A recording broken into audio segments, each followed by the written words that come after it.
September 1940, northern France. Morning fog clings low to the fields, flattening the horizon into a pale gray smear.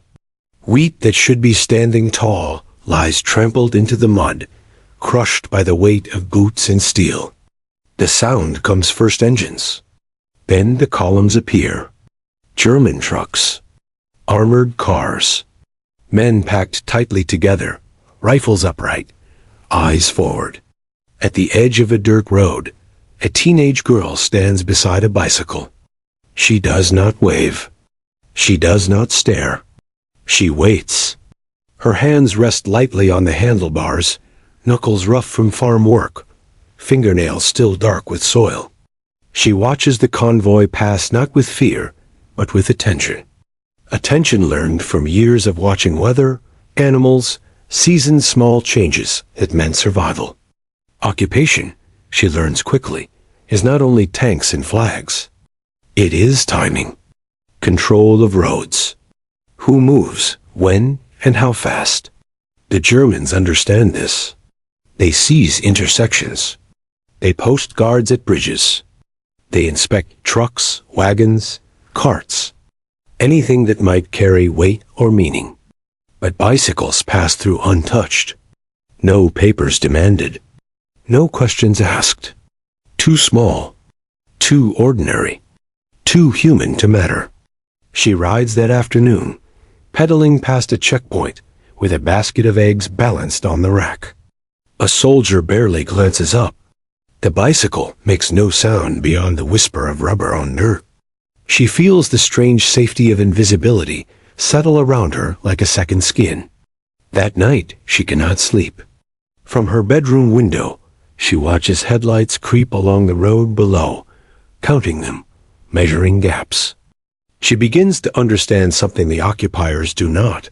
War is not only fought with force. It is fought with movement. And movement has blind spots. By autumn, she knows every road, every farm track, every shortcut through hedgerows and fields.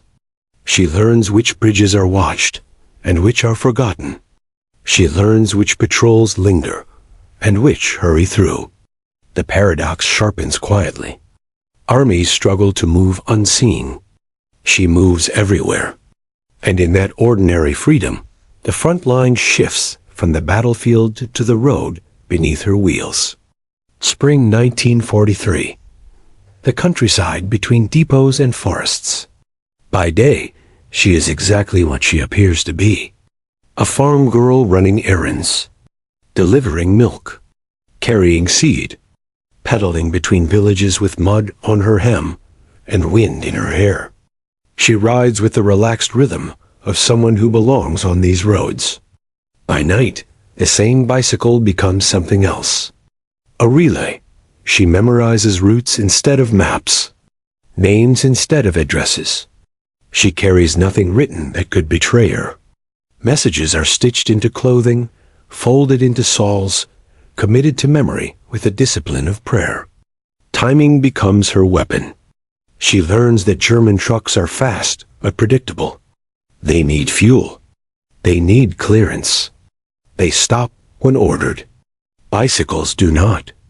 She rides through forests where engines cannot go, along paths too narrow for patrols, across fields when roads are blocked. Orders move faster than steel. A resistance unit shifts position hours before a sweep. A supply drop meets waiting hands. A group vanishes from one village and appears in another as if summoned. To the occupiers, it feels like coincidence. To her, it is choreography. Each ride deepens the danger. She feels it in her chest when headlights appear too suddenly. In the way conversations stop when she enters a cafe. In the tightening of silence when soldiers begin to notice patterns without understanding them. There are nights she hides her bicycle in ditches and lies flat in the grass, breath held, heart loud enough to betray her.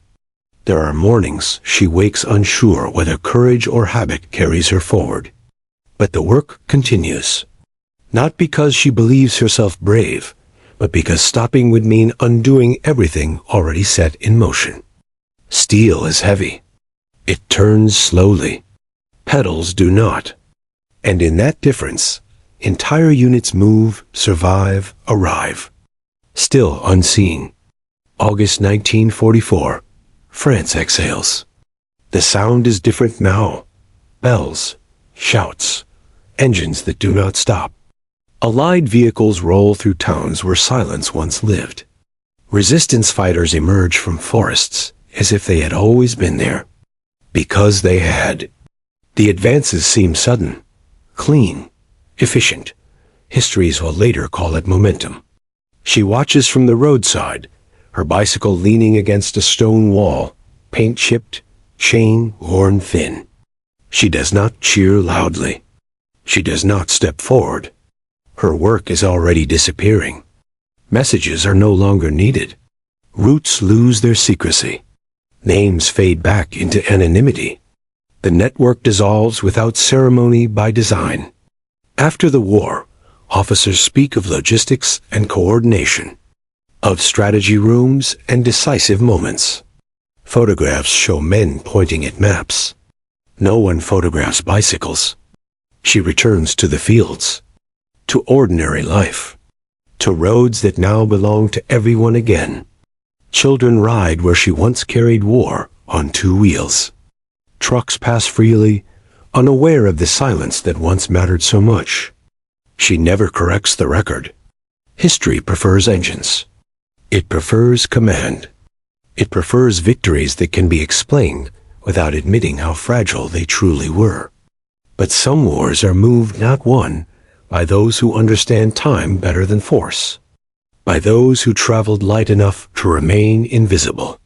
And perhaps that is the final truth, that the greatest movements of history are sometimes powered not by steel or fire, but by quiet courage, steady legs, and a bicycle no one thought to stop.